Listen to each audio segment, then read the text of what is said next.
Existe uma profissão no mundo do vinho que todo mundo já ouviu falar: o sommelier ou a sommelier.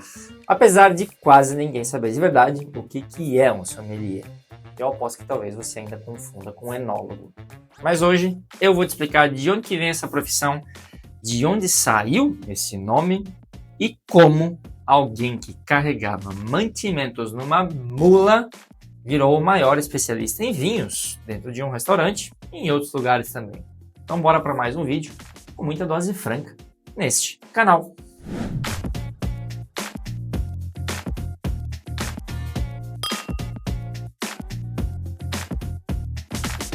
E se você caiu por aqui de paraquedas, o meu nome é André Wiggers e eu sou sommelier formado e que moro aqui em Bordeaux também. Desde 2022 eu trabalho em algumas das maiores vinícolas aqui de Bordeaux e nesse canal eu partilho essa minha paixão por vinhos desse maravilhoso mundo, desta bebida maravilhosa. Se você gosta do que eu falo e se você curte vinhos, por favor, não se esqueça de se inscrever. E se gostar do vídeo, deixa aí o seu like, também comenta, porque isso é muito importante para que esse que vos fala possa continuar produzindo conteúdo aqui para vocês. Vamos nessa! E antes de chegar então nessa diferença entre sommelier e enólogo, eu preciso te levar para muito antes dos restaurantes estrelados, para muito antes das adegas climatizadas e para muito antes do ritual da taça e do decanter, essas coisas. Eu preciso te levar para a estrada, uma estrada medieval com mulas, provisões e o homem que carregava tudo isso nas costas. Sommelier, isso mesmo. A palavra vem do francês antigo somme, e somme quer dizer carga. E sommier era o animal de carga, geralmente um burro, uma mula, que transportava provisões pelas rotas da França medieval. Imagina que você está na França no século XIII, onde não tem asfalto, não tem caminhão frigorífico, mas tem estrada de terra e tem chateau espalhado por toda a região. E tem um homem que é o responsável por garantir que tudo chegasse intacto. Vinho, comida, bagagem, pertences da nobreza. Esse homem era o sommelier, o gerente da logística medieval. Não era glamour nem prestígio. E é dali que vem tudo. E com o tempo, esse cargo foi migrando das estradas para dentro dos castelos. E dentro dos castelos, o sommelier começou a ser responsável especificamente pelo serviço à mesa, pela adega, pelas provisões de vinho e pelo que era servido aos nobres. Quanto mais especializado foi ficando o trabalho, mais a figura do sommelier foi se distanciando do burro e se aproximando da taça. E é claro que nesses 8 séculos entre o cara que estava lá com o burro subindo uma ladeira e o chefe de um serviço de caves milionárias no século XX, tem muita história no meio. Mas a grande virada aconteceu com a cultura dos restaurantes aqui na França, especialmente depois da Revolução Francesa, quando os grandes chefes das cortes nobres perderam os seus empregadores, já que a nobreza foi caçada, guilhotinada, enfim, etc. Se vocês não sabem muito sobre a Revolução Francesa, eu vou apenas deixar claro que eles não eram exatamente assim amigos da nobreza e das pessoas ligadas à realeza. Eu vou parar por aqui para continuar sendo educado, tá? Esses chefes cozinheiros, eles abrem os seus próprios estabelecimentos, não só em Paris, mas por toda a França. E é aí que a figura do sommelier vai começar a ganhar um outro significado. Agora não é mais sobre carregar, sobre selecionar, harmonizar, servir, recomendar. O sommelier vira então o guardião da adega, um especialista que conhece cada garrafa, cada safra, cada produtor e principalmente que sabe com precisão qual vinho vai melhor com qual prato. Mas a profissão de sommelier, como a gente conhece hoje, com formação estruturada, certificações, aí, concursos internacionais, é uma profissão bem recente. O século XX foi o momento em que o sommelier realmente deixou de ser somente um cara de serviço ou uma função de restaurante e se tornou uma especialização reconhecida. E para te falar dessa evolução, vale a pena fazer uma distinção clássica: enólogo e sommelier. A confusão que persiste, né? E embora em algum momento essas coisas se cruzem, é uma coisa que não tem nada a ver uma com a outra. Imagina que o vinho é um espetáculo, um show ao vivo. O enólogo é o músico, é quem compõe, quem ensaia, quem executa a música. E quem está na vinícola, no vinhedo, tomando as decisões que vão transformar a uva em vinho. Fermentação, maceração, escolha do carvalho, enfim, tempo de estágio, etc. O enólogo faz o vinho. Ponto. Ele é formado em enologia, tá? Uma formação técnica mesmo, que parte da química. Você não precisa ser enólogo para ser vigneron. Aliás, a maioria dos vignerons aqui na França não são enólogos. É importante fazer essa distinção, ok? Agora, já o sommelier, ele é como o produtor do show, né? Quem garante que o espetáculo chegue ao público, digamos assim, da melhor forma. Quem seleciona o repertório, a carta de vinhos, quem entende a sala, a plateia, o momento. Quem faz a ponte entre o que está na garrafa e o que está no prato, na mesa, na experiência do cliente. O sommelier serve o vinho, aconselha, ajuda você a escolher o vinho para o momento mais adequado. Resumindo, são mundos totalmente diferentes. O enólogo nunca está no salão de um restaurante e o sommelier nunca está lá na vinícola fazendo vinho. A confusão persiste porque às vezes essas mesmas pessoas acumulam papéis. Porque você vai ver enólogos e sommelier falando a mesma língua. Ainda que sommelier seja mais interessado em enologia do que o contrário. E faz sentido, porque para aconselhar melhor, mais conhecimento técnico é sempre muito bem-vindo. Há enólogos que também sommelierizam e há sommelier com formação em enologia. Mas, de novo, são funções totalmente distintas. Guarda isso. Hoje o sommelier ele existe em muitos formatos. No restaurante, que é o mais clássico, né, e o mais visível até eu diria, mas hoje também atuam no varejo, na consultoria, na importação, no ensino, no conteúdo. Houve uma evolução que transcendeu o serviço de mesa. Tem gente que se irrita até com pessoas que não estejam no serviço de salão se intitulando sommelier. Mas isso é coisa de gente bem chata. E a história prova que o próprio sommelier de salão é uma evolução de uma outra coisa. O cargo de sommelier chegou até aqui evoluindo e é isso que sempre acontece. E hoje, alguém sim pode se intitular sommelier sem estar no salão, porque existem caminhos de formação que são reconhecidos para isso. Eu mesmo sou formado aqui pela escola francesa, em Bordeaux, de sommelierie. E a abordagem degustativa e de serviço, ela eventualmente vai ser diferente de outras escolas. Isso é normal. Na verdade, hoje existem uma infinidade de modelos e cursos. Não há apenas um jeito só de degustar, nem apenas um jeito de avaliar, nem apenas um jeito só de formar. E várias escolas de sommelieria que possuem bases de serviço meio que mundialmente reconhecidas.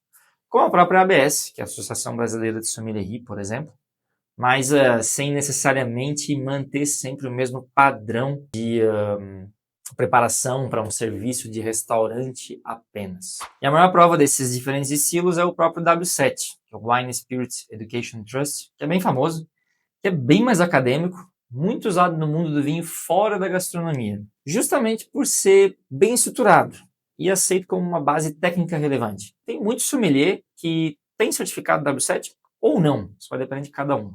Tem 4 níveis, eu, por exemplo, tenho o nível 3. É apenas um certificado a mais que garante, digamos assim, mais conhecimento da minha formação. Agora, nenhum deles ensina exatamente a degustar, tá? Eles vão te dar bases, mas é a sua própria trajetória também que vai criando um pouco e moldando o seu palato. Eu conheço grandes degustadores que não têm nenhuma formação específica, por exemplo. E isso é perfeitamente possível. Aliás, eu trato um pouco dessas coisas nesse assunto no meu vídeo sobre pontuações. Dá uma olhada lá porque eu acho que ficou bem legal. O link está na descrição. Agora, cola também na figura do sommelier o cara snob do vinho, que não tem a ver com a profissão em si, necessariamente, mas com aquela figura que olha para você e faz você sentir que não sabe de nada. Um enochato clássico, só que com certa base. Volta e meia me deparo com isso e é muito irritante. O bom sommelier, uma pessoa que trabalha com vinho, faz exatamente o contrário.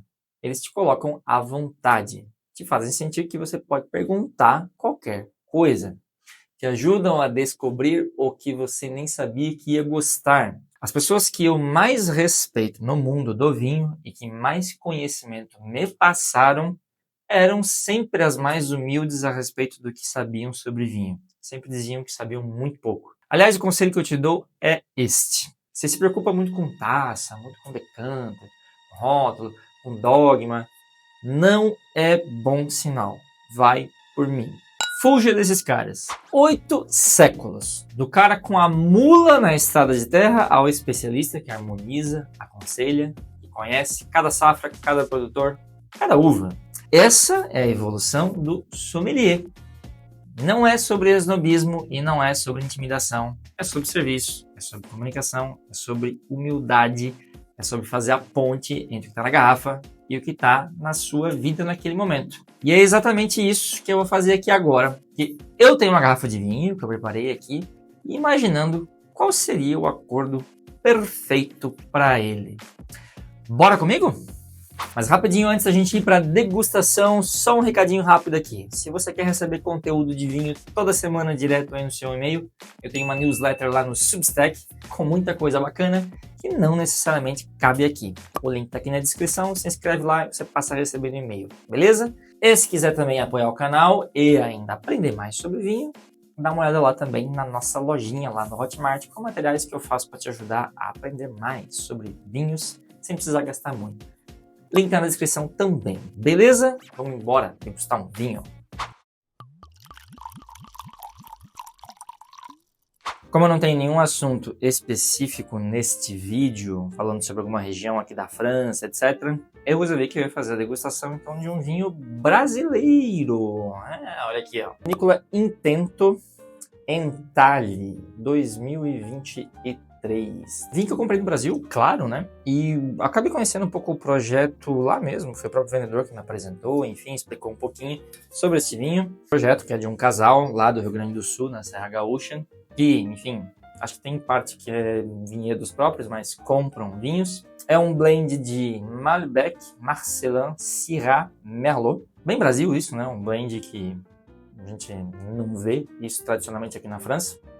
Mas é interessante, é isso que eu espero do Brasil. Coisa diferente. A produção é sempre muito pequena. Esse aqui, por exemplo, são 1.340 garrafas. A gente tem aqui a garrafa 29 de 1.340. Lá no Brasil a gente gosta disso, né? Gostar sempre de numerar as garrafas, etc. Isso é uma coisa que não tem muito aqui na França, tá? Que eles dizem que eles tentaram fazer um blend para tentar tirar o máximo de cada uma das 4 castas. Com a fruta intensa do Malbec, o mentolado do Marcelin, as especiarias do Syrah e o frescor do Merlot. Okay. Passa um tempo em barrica, aliás, eu não consegui entender bem aqui, tá? Talvez aí, enfim, se alguém conhecer melhor o vídeo possa falar, porque o vinho, desculpa, eu possa falar, porque eu não peguei muito isso, mas disse que ele fica em contato com duelas de barrica, então isso quer dizer que provavelmente esse vinho não estagia por barrica, mas eles colocam o vinho em contato com as duelas de barricas para dar gosto do carvalho. Não fala se isso é carvalho americano, se é carvalho francês, etc. Mas também confesso que eu não fui buscar mais informações específicas do vinho. Entalhe, eu gosto do nome, inclusive. Gosto do rótulo aqui, que parece peças de xadrez. Então o cara tá entalhando peças de xadrez, né? Bonito, interessante. Bom, pelo menos a garrafa é bonita. Fechamento em cera aqui. Bom, eu vou abrir ele e eu vou proceder com a degustação aqui. Cera. A gente coloca direto, não precisa se preocupar com mais nada. E olha. Então vamos proceder aqui à análise deste cara. Bom, a cor dele é uma cor bastante rubi intensa, alguns reflexos violáceos, uma cor bonita. Vamos testar o primeiro nariz. Notas de frutas compotadas, um pouquinho de tostado, caramelizado. Um lado mais de fumaça, que sai mais, e um pouco mais de chocolate.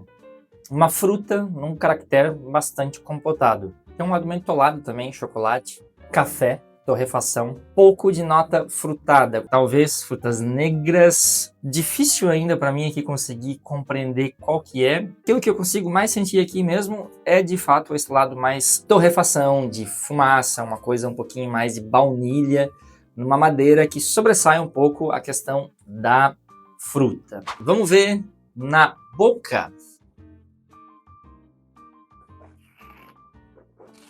Um vinho que é fácil de entrar na boca, não tem uma pegada de acidez muito presente, um meio de boca bastante básico, não preenche muito a boca, tende a ser um pouco mais direto, um tanino que é sedoso, mas que tem algumas pontas um pouco verdes quando a gente sente ele aqui na nossa ponta da língua.